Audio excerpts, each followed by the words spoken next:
Olá, sejam todos bem-vindos. Está começando agora mais uma edição do Giro Fortaleza. Veja os destaques do programa de hoje. Prefeitura de Fortaleza entrega a requalificação do Centro de Referência de Assistência Social da Messejana. O espaço retornou à comunidade com uma estrutura renovada e preparado para acompanhar milhares de famílias que buscam apoio, orientação e proteção. FUNCI realiza seminários sobre o direito ao registro tardio de nascimento. Também foram realizadas ações sociais com serviços como a emissão da Carteira de Identidade Nacional e a viabilização do registro civil de nascimento para pessoas que nunca foram registradas. E ainda, a Prefeitura de Fortaleza e Unifor firmam um acordo de cooperação técnica para estruturar o novo escritório de gestão de projetos estratégicos. O Giro Fortaleza já começou.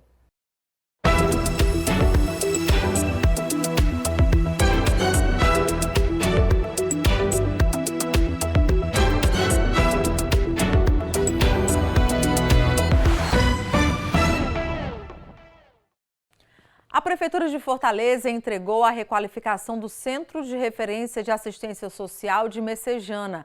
O espaço retornou à comunidade com uma estrutura renovada e preparado para acompanhar milhares de famílias que buscam apoio, orientação e proteção. O CRAS Messejana recebeu vida nova. Cada ambiente revitalizado guarda a promessa de um atendimento mais acolhedor, pensado para fortalecer vínculos e apoiar mais de 30 mil famílias em situação de vulnerabilidade de 9 bairros da região.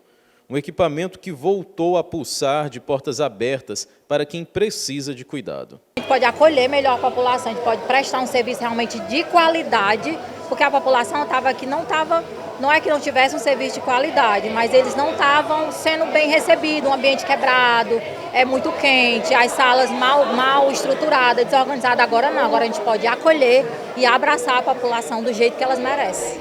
Com uma equipe ampliada, novos espaços de atendimento e serviços fortalecidos, o CRAS Messejana passa a acompanhar moradores dos bairros Messejana, Curió, José de Alencar, Lagoa Redonda, Palpina, São Bento, Guajeru, Coaçu e parte do Pedras. Um território inteiro abraçado por um equipamento que volta a ser referência em proteção social.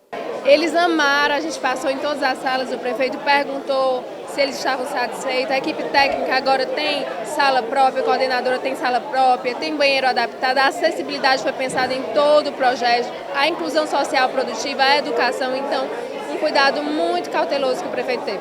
Com esta entrega, chega a 5 o número de CRAS já requalificados dentro do pacote de melhorias da assistência social. A unidade da Messejana passa a ser a 7ª, inaugurada entre os 39 previstos na reestruturação de toda a rede municipal. Um avanço que começou no Serviluz, seguiu pelo Conjunto Palmeiras, Mucuripe e Antônio Bezerra. Agora, amplia o alcance na região sul da cidade. Toda semana nós temos a entrega de um. Na próxima semana nós temos a entrega do CRAS Lagamar. Próxima semana. Então, toda semana nós estaremos entregando um CRAS. Praticamente todos eles estão passando por reformas e dos 27 CRAS, esse é o 6º que nós estamos entregando. Vamos entregar uma ampliação de mais 4 novos CRAS, vão passar de 27 para 31. E os que nós temos atualmente estão passando por reformas. Então, toda semana está sendo entregue um. A FUNCI realizou nesta quarta-feira o seminário sobre o direito ao registro tardio de nascimento. O evento foi realizado no Cuca do Janguru Sul. Além do seminário, foram realizadas várias ações sociais, com serviços como a emissão da Carteira de Identidade Nacional e viabilização do registro civil de nascimento para pessoas que nunca foram registradas. Este foi o 8º evento anual do Comitê Sim Eu Existo, Fortaleza pelo Direito de Existir, levando cidadania e proteção. Nós somos o órgão da Prefeitura Municipal de Fortaleza responsável pela parte administrativa do Sim Eu Existo.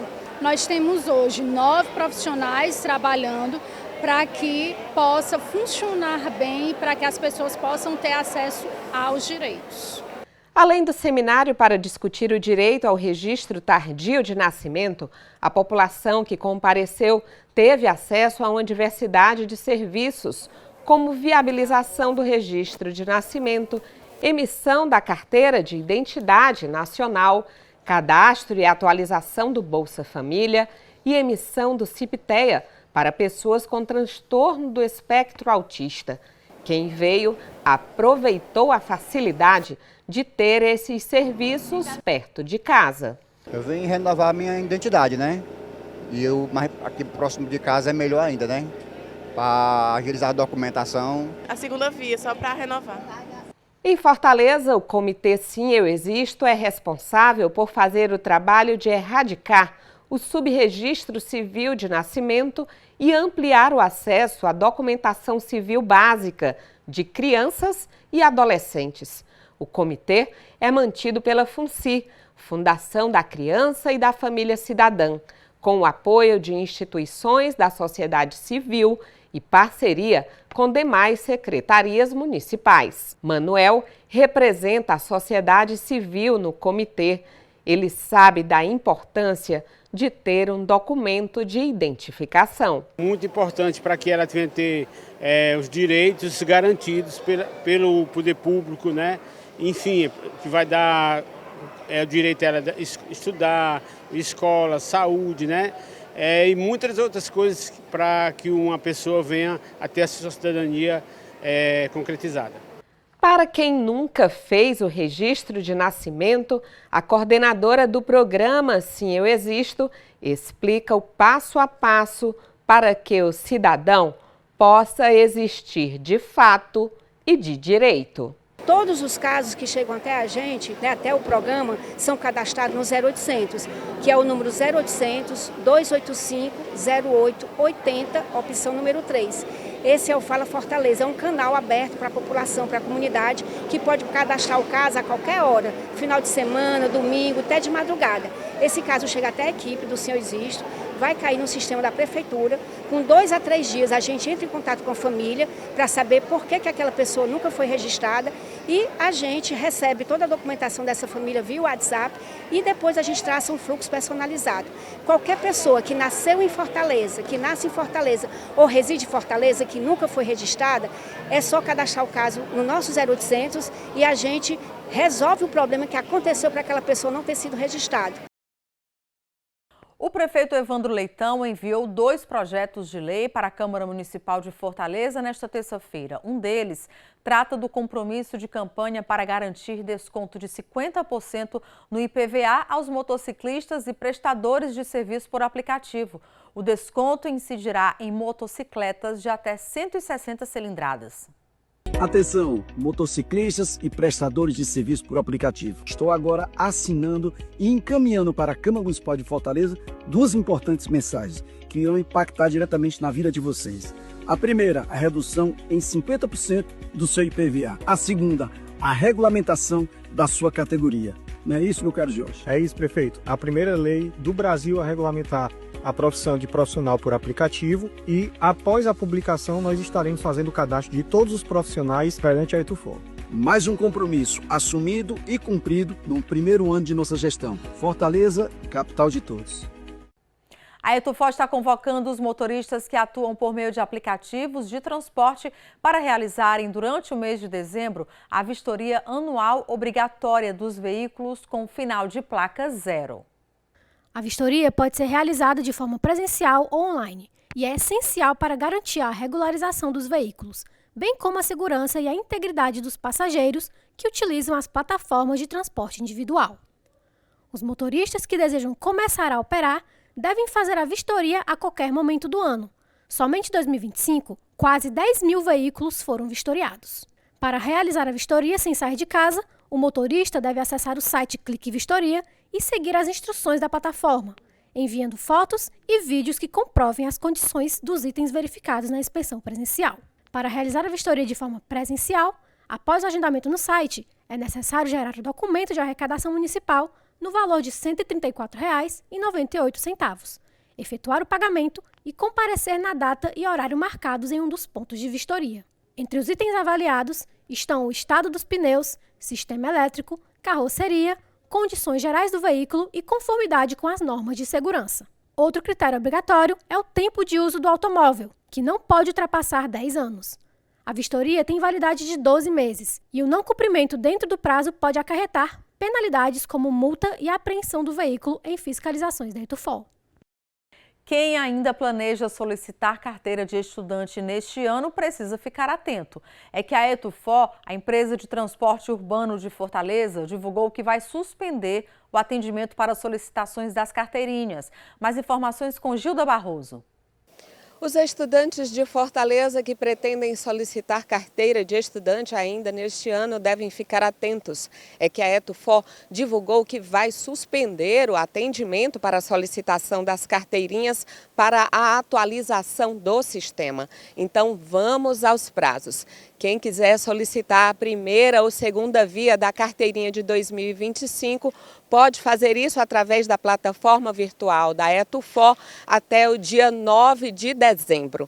Para quem quiser fazer a solicitação presencialmente, o prazo é um pouco mais estendido, vai até o dia 12 de dezembro. E os pagamentos devem ser efetuados até o dia 13 de dezembro. Então, do dia 13 de dezembro ao dia 1º de janeiro, o serviço ficará suspenso, devendo voltar ao normal a partir do dia 2 de janeiro de 2026. Somente neste ano, a Etufol já providenciou 317.661 documentos de identificação estudantil em Fortaleza. Fortaleza, que é a primeira capital do país a conceder o passe livre de forma universal para todos os estudantes, que têm direito a 2 passagens diárias não cumulativas durante os dias letivos. Gilda Barroso, para o Giro Fortaleza. E atenção, vendedores ambulantes, a Regional 2 iniciou o cadastro para a festa no Polo da Praia de Iracema. As inscrições começam na próxima segunda-feira, dia 8, e vão até o dia 12 de dezembro. Ao todo, serão disponibilizadas 80 vagas, sendo 5 destinadas a pessoas com deficiência. As inscrições serão realizadas presencialmente na sede da Regional 2. Os candidatos devem apresentar RG, CPF, comprovante de residência e informar a tipologia do serviço a ser oferecido. Não haverá sorteio para definição dos selecionados. Após o encerramento do período de inscrições, a equipe organizadora fará uma triagem e a lista final será divulgada aos ambulantes por meio do WhatsApp. A Prefeitura de Fortaleza e a Unifor firmaram um compromisso que aponta para um futuro mais inclusivo na cidade. Um acordo de cooperação técnica marcou o início das primeiras ações para estruturar o novo escritório de gestão de projetos estratégicos. O espaço vai orientar políticas públicas voltadas à diversidade, à equidade e à proteção de quem vive em situação de vulnerabilidade.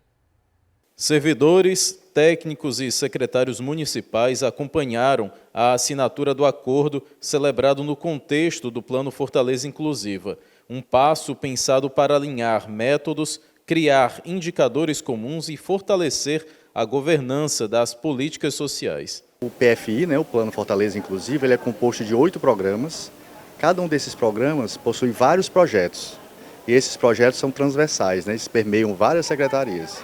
Então a ideia é a gente desenvolver uma metodologia profissional de gerenciamento de projetos, que a gente acredita que há uma maior chance de implementação desses projetos e assim a gente consegue impactar no resultado final, que é a inclusão. A parceria abre espaço para o início de um conjunto de atividades que, aos poucos, desenha a base metodológica do Escritório de Gestão de Projetos Estratégicos. Um encontro em que a Prefeitura reforçou a importância de unir conhecimento técnico, gestão qualificada e sensibilidade social. A gente tem todo esse cuidado de ter uma avaliação externa com monitoramento do programa, para que a gente possa corrigir qualquer falha, para que a gente possa ter transparência. Na última semana nós recebemos a Universidade de Chicago também para estudar as nossas políticas públicas, então aqui a gente quer qualificar quem vai executar, todas as secretarias, todos os secretários, mostrar os indicadores de monitoramento e avançar cada vez mais na transparência junto à população. Em cada discurso, reverberou a ideia de uma cidade que se constrói na escuta e na atenção aos mais vulneráveis. A presença da vice-prefeita Gabriela Aguiar reforçou a ponte entre o poder público e as ações sociais que já mobilizam equipes e projetos em vários territórios de Fortaleza. Hoje em dia a gente fala do modelo de gestão que tem eficiência, que tem transparência, que tem controle interno bem estruturado e que tem realmente embasamento científico. Então, ter um escritório evita retrabalho, facilita fluxos e processos e, sobretudo, dá transparência ao cidadão, onde a participação social vai ser sempre o nosso guia na execução das políticas públicas. Entre planos, trocas de experiência e novos compromissos, a tarde na Unifor deixou a sensação de que políticas públicas vão florescer em breve. O encontro com a universidade abriu caminhos para ampliar direitos, fortalecer vínculos e conduzir Fortaleza a uma cidade cada vez mais inclusiva. Vamos dar uma rápida pausa e em seguida o Giro volta com uma entrevista especial sobre a saúde no esporte. Qual o papel da atividade física no combate ao diabetes? Eu volto logo.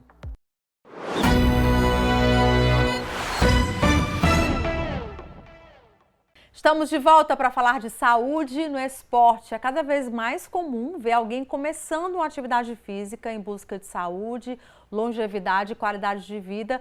E essas atividades ajudam não só a prevenir, como também a tratar doenças. E hoje a gente vai falar do diabetes tipo 2. E para falar sobre o assunto, eu recebo aqui o Dr. Abaeté Neto, médico do esporte. Dr. Abaeté, seja bem-vindo. Prazer te conhecer pessoalmente. Dr. Abaeté é super conhecido no meio. Daqui a pouco a gente vai falar um pouquinho sobre essa febre de pessoas se jogando no esporte, doutor. Sim. Mas o esporte, a atividade física é importante também no combate de doenças. E a gente vai falar hoje sobre essa doença, que é uma doença silenciosa, perigosa. Sim. Vamos explicar para quem está em casa o que é o diabetes tipo 2. Pronto, um prazer, né, estar aqui. E realmente o diabetes tipo 2, ele é quase uma epidemia, né, assim, de tão comum que é. É uma doença que ela vai acontecer não assim na faixa etária, né, da criança, do adolescente, como é o tipo 1, mas ela vai acontecer mais, na maior parte dos casos, né, mais tardiamente, onde ali o pâncreas, né, ele não vai estar conseguindo, né, produzir a quantidade necessária da insulina, ou o corpo está com a resistência maior à insulina, que é que controla a glicose no nosso sangue. Então, com esse nível elevado de glicose, né, de açúcar no sangue, vai gerar uma série de transtornos, né, que a gente chama nos órgãos-alvos, né? Então, nos rins, na circulação nas artérias, né, nos nervos, na visão. Então, o diabetes, como você falou, de forma muito silenciosa, ele pode atacar vários órgãos, né, do corpo, e a gente precisa fazer um diagnóstico precoce, né, dessa doença. Ela muitas vezes está associada a essa síndrome da resistência insulínica, então a pessoa às vezes tem uma obesidade, às vezes tem alterações no colesterol, às vezes tem alterações na pressão arterial, né, então está muito associado às vezes diabético e hipertenso, né? Então, são situações que às vezes a pessoa tem que ter uma perda de peso, alimentação adequada. E aí, nesse contexto, é que por ela não ser uma doença que já tem um sintoma, às vezes é só um aumento da sede, né? Aí a pessoa não sabe que tem, muitas vezes. Sim. Então, se ela não faz exames, né, de rotina, se não faz uma avaliação, ela pode passar anos e anos com essa situação, causando danos em órgãos e sem saber. Doutor, você falou sobre excesso de açúcar no sangue, já me veio na cabeça aqui, estilo de vida, tem a ver, tem ligação? Com certeza, né? Então, assim, a rotina alimentar, né, alguns excessos, né, nessa questão do açúcar e na nutrição, tem total relação com essa de resistência à insulínica, né, ao longo do tempo, e o combate a ela vem em dois fatores principais. É a alimentação e a atividade física. A atividade física é um tratamento, um remédio principal para esse diabetes. Gente, né? Atividade. Então, a pessoa que se alimenta mal, não pratica atividade física e não faz aquele check-up anual, é uma pessoa que provavelmente é um sério candidato a ter esse tipo de diabetes, né? Tem um alto risco, né? Existem tendências familiares, né? Histórico na família, se a pessoa já tem na família algum histórico, ela já tem que estar mais alerta, né?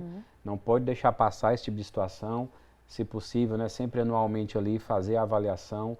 Hoje tem vários exames, né, laboratoriais que conseguem detectar também esse tipo de situação de resistência à insulínica. Às vezes você consegue detectar numa fase bem precoce, né, um que chama de pré-diabéticos, né? E aí você trata dali, às vezes, sem remédios, às vezes só com essa mudança de estilo de vida. Organiza a alimentação, organiza o sono, o estresse e a atividade física, e aí a gente consegue já controlar essa situação sem precisar de medicações. O esporte aí, a atividade física, né, juntamente com a alimentação, eles são até, digamos, mais potentes até do que a própria medicação. Essa resistência é uma coisa a curto, médio, longo prazo? Ou dependendo do estilo de vida, em pouco tempo você pode já adquirir? Normalmente... E não precisa ser obeso, né, doutor? Não, não precisa ser obeso, assim, tem uma maior tendência, né, a estar associado, porque na obesidade até você já tem a questão da alimentação, né, o sedentarismo muitas vezes, né? Então, assim, pode estar associado e muitas vezes está associado, mas não é obrigatório que seja associado. Existem pessoas que não são obesas que também têm o diabetes tipo 2, né? E aí, no caso, essa resistência, ela vai geralmente acontecendo ao longo do tempo. Não é uma coisa assim também do dia para a noite, né, que isso acontece. Mas hoje o hábito alimentar ruim já está começando, o quê? 12, 11 anos, a criança já começa a ter hábitos ruins. Os pais muitas vezes colocam na alimentação muito produto industrializado.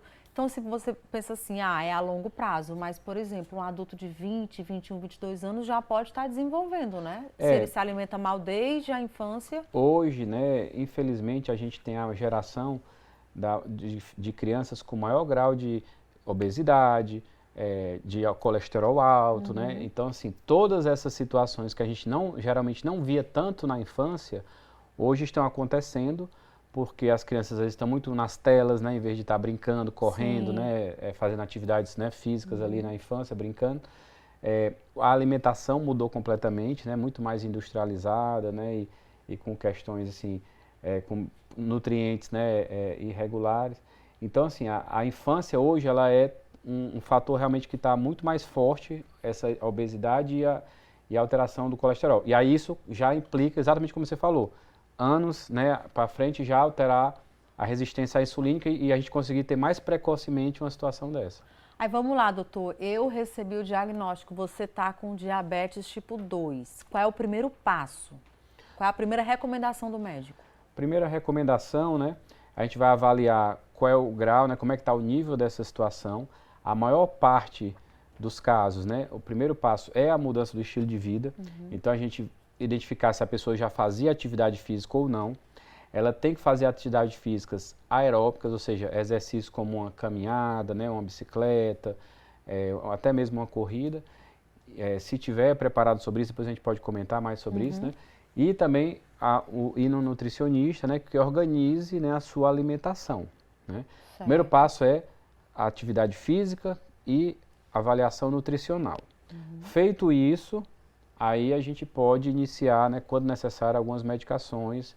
E aí tem medicações orais, né, comprimidos, e tem as canetas, né, também, como são utilizadas, como tem, né, vários tipos aí para tratar também. Quer dizer que dependendo do nível onde a doença está no meu organismo, só com a atividade física e a mudança no hábito alimentar, eu posso combater a doença, tratar a doença e ficar curada? Tem muitos casos, assim, a questão não é nem curado porque é uma coisa para o resto da vida, né? Assim, a gente vai tratar, a gente vai ter aquela mudança para o resto da vida.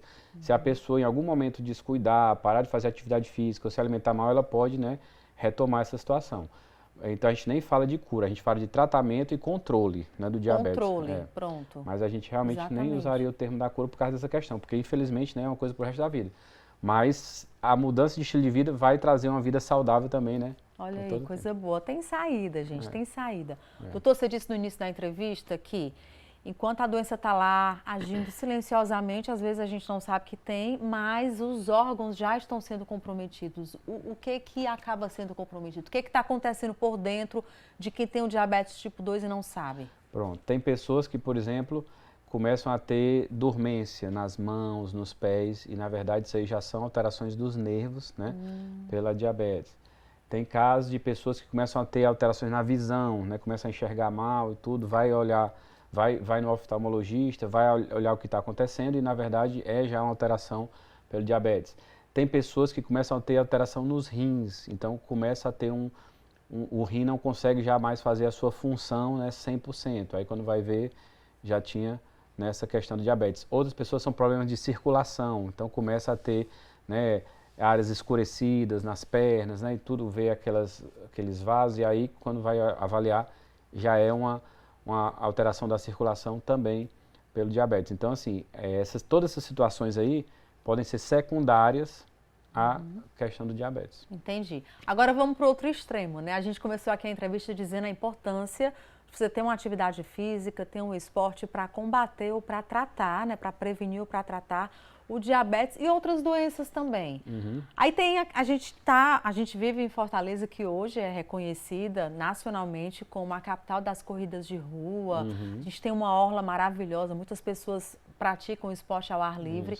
Aí tem o outro extremo, né, doutor? Que são os exageros que estão acontecendo no meio esportivo, principalmente pessoas que praticam as corridas de rua. Então, para uma pessoa que recebe essa notícia, você está com diabetes, precisa começar a praticar atividade, mas eu vou começar a correr. Quais são os cuidados dessas pessoas que vão entrar no esporte, que vão utilizar a atividade esportiva já para a saúde, né, para benefício próprio, mas os cuidados para que elas não acabem trazendo outro tipo de problema para a vida delas? Não, perfeito. O esporte ele é um grande aliado, né, nesse contexto aí da saúde, mas realmente a gente tem que respeitar, né, o nosso momento, né, a nossa aptidão física e a segurança, né, acima de tudo. Então, no primeiro momento, o que a gente sempre indica é que a pessoa passe por uma avaliação médica, né, onde ele vai poder avaliar clinicamente, inicialmente, né, como é que está a situação daquela pessoa, avaliar se ela tem pressão alta, avaliar outros fatores de risco, né, e aí, dependendo do caso, pode ser necessário alguns exames complementares, inclusive testes para avaliar a função do coração. Porque às vezes a pessoa já passou dos 40, 50 anos, quer iniciar uma atividade física, mas não sabe, né, como é que está a sua função do coração, se tem algum risco. Então, são feitos alguns exames, até mesmo testes de esforço, como aqueles da esteira, né, que ele avalia através da atividade física durante o exame, por exemplo, do eletro e tudo, ver se a pessoa está tudo ok com o coração e consegue, inclusive, definir a faixa de atividade física que ele é. Por exemplo, não, você pode fazer corridas leves. Não, por enquanto você só pode caminhar.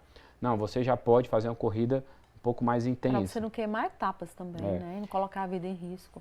E é muito importante, né, que a pessoa ela siga, né, a sua especificidade, não fique se comparando, né, com outras pessoas. Cada pessoa tem sua individualidade. Às vezes outra pessoa conseguiu evoluir mais rápido, né? Por exemplo, na corrida ou naquela atividade física. Mas cada um tem que seguir realmente a sua aptidão, para não se sujeitar a riscos desnecessários. Né? Realmente hoje as redes sociais estão aí para piorar essa situação, né? O doutor falou sobre a comparação e as pessoas se comparam mesmo e vão além dos limites. A gente estava conversando aqui, durante o intervalo, sobre a quantidade de casos pessoas que estão morrendo de mal súbito e até comprovado mesmo infartos, né, durante a atividade física, na rua, durante a corrida, dentro das academias, né? Então, são números que estão se elevando e estão chamando a atenção. Isso. Existem algumas condições, né, cardiovasculares, já que predispõem, né, a situações dessas que a gente chama de mal súbito, né? Um infarto, né, uma arritmia, né, e tudo. E aí, elas são detectáveis, né? Então, se a pessoa passa por esses check-ups, ela consegue prevenir quase que 100% dos casos, né? E além disso, não só prevenir, mas consegue saber o nível de atividade física que ela está apta a realizar naquele momento. Então, se as pessoas passarem a fazer mais esse trabalho preventivo, a gente vai com certeza, né, evitar vários casos de mortes e também de situações muito graves. Porque, por exemplo, às vezes a pessoa não morre, mas ela pode ter uma parada cardíaca e ficar com sequelas, né, e ficar acamada, e ficar, às vezes, né, hospitalizada por muito tempo, ou um AVC, né, enfim. Então, às vezes, tem casos que são tão ruins quanto a morte, né, a pessoa ficar anos e anos, né, às vezes, com aquela... Principalmente se a pessoa foi praticar esporte em busca de saúde e longevidade, né? Termina em cima de uma cama. Mas realmente, assim, tudo isso é prevenível, né? Sim. O importante é a pessoa fazer esse trabalho. Para a gente encerrar, doutor, o que você recebe mais lá no consultório? O doutor Abaeté é médico do esporte, né? Então recebe pessoas constantemente que já são atletas, que são triatletas, que estão entrando agora no esporte. O que o senhor recebe mais lá? Hoje, né, atualmente, como Fortaleza, né, se transformou realmente numa capital da corrida, o que chega mais hoje de esportes para mim são corredores, né, que eu também gosto de praticar, então a gente acaba conhecendo realmente muita gente. E todo dia, né, chegam vários casos, mas o mais comum são aquela famosa canelite, que é uma dor aqui na perna, né? A gente pega isso, tem pessoas já experientes que podem ter, mas a maioria são pessoas mais iniciantes. E dores no joelho, né? Joelho também tem demais, né? Muito caso de dor no joelho. Aí a gente vai avaliar o que é, se é uma condromalácia, né? Um desgaste da cartilagem da patela, se é uma alteração no menisco. Aí a gente vai aprofundar, né, para descobrir o que é. Mas o mais comum para a gente é a canelite e dor no joelho. E o corredor tem o mal de não querer fortalecer, né? O fortalecimento, né, ele é a base, né, para a proteção das articulações. Quanto mais a nossa musculatura está fortalecida, as articulações, coluna, né, elas vão estar mais protegidas. Então, quem fortalece sente menos dor. Tá ótimo, doutor Abaeté, muito obrigada pela sua participação. Trouxe aqui uma discussão maravilhosa sobre o diabetes tipo 2, que muita gente pode estar aí com a doença e não sabe. Então, ele deixou claro aqui quais são os sintomas, gente, mas não custa nada fazer aquele check-up. A atividade física ajuda, mudança nos hábitos alimentares ajuda demais. E se vai entrar na atividade, cuidado também, né? Cuidado com o coração, cuidado com as lesões, cuidado com o corpo, enfim. É preciso a gente estar atento 100% a tudo que acontece com a gente, né, doutor? Com certeza, eu agradeço o convite, né? E é um prazer estar aqui. E realmente são temas muito importantes para a nossa realidade do dia a dia, né? Tá ótimo, obrigada, boa tarde. Você de casa, obrigada pela sua participação. A gente volta amanhã, se Deus quiser. Tchau, tchau.